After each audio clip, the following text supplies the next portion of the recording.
اعوذ باللہ من الشیطان الرجیم بسم اللہ الرحمن الرحیم یا ایہا الذین آمنوا اتقوا اللہ حق تقاتہ ولا تموتن الا وانتم مسلمون۔ سورہ آل عمران کی آیت نمبر 102 سے لے کے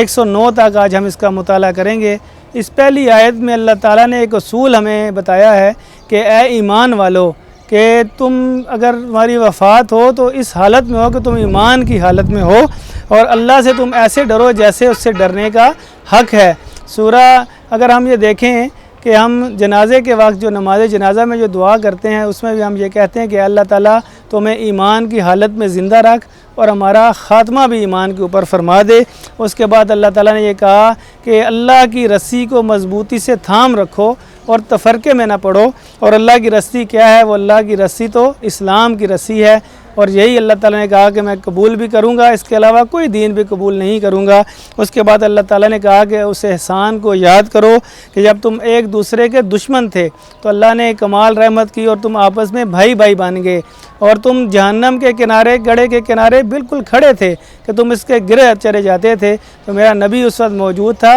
تو اللہ تعالیٰ نے کمال رحمت سے تمہارے پر شفقت کی اور تمہیں اس جہنم کی آگ سے بچا لیا، اور یہی فلاح کا رستہ ہے۔ اس کے بعد اللہ تعالیٰ نے ایک اور خوبصورت آیت اور ہمارا جو مقصد زندگی ہے وہ بھی واضح کیا کہ تم میں سے ایک گروہ ایسا ضرور ہونا چاہیے کہ جو لوگوں کو نیکی کی دعوت دے، بھلائی کا حکم دے اور برائی سے روکے، اور جو لوگ یہ کام کریں گے وہی فلاح پانے والے ہیں۔ اور اس کے بعد اللہ تعالیٰ نے کہا کہ یہ ساری باتیں آ جانے کے بعد جو فرقوں میں بڑھ جائے گا تو یقیناً وہ گمراہی میں مبتلا ہوگا۔ تو اللہ تعالیٰ نے کہا کہ قیامت کے دن کچھ چہرے تو ایسے ہوں گے جو سرخ ہوں گے، اور کچھ چہرے تو ایسے ہوں گے جو کالا جن کا منہ ہو جائے گا۔ تو اللہ تعالیٰ نے کہا کہ جو کالے چہرے والے لوگ ہیں، منہ والے ہیں، ان کا وجہ یہ تھی کہ انہوں نے ایمان کی نعمت پا لینے کے بعد کفر کا رویہ اختیار کیا، تو اللہ تعالیٰ ان کو جہنم کے اندر ہمیشہ رکھے گا۔ اور وہ لوگ کہ جن کے چہرے سرخ ہیں، شاداب ہیں، وہ اس وجہ سے ہیں کہ انہوں نے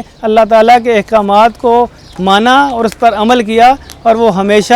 اسی حالت میں جنت کے اندر رہیں گے۔ تو اللہ تعالیٰ نے کہا یہ اللہ تعالیٰ کے ارشادات ہیں جو اللہ تعالیٰ ٹھیک ٹھیک آپ کو سنا رہا ہے، اور اللہ تعالیٰ دنیا کے لوگوں کے اوپر ظلم کا ارادہ نہیں رکھتا، اور زمین و آسمان کی ساری چیزیں اللہ کی ملک ہیں، اور سارے معاملات اللہ ہی کے حضور پیش ہونے ہیں۔ اللہ تعالیٰ ہمیں ان آیات کو سمجھنے کی اور ہمارا خاتمہ ایمان کے اوپر فرمائے۔ السلام علیکم ورحمۃ اللہ وبرکاتہ۔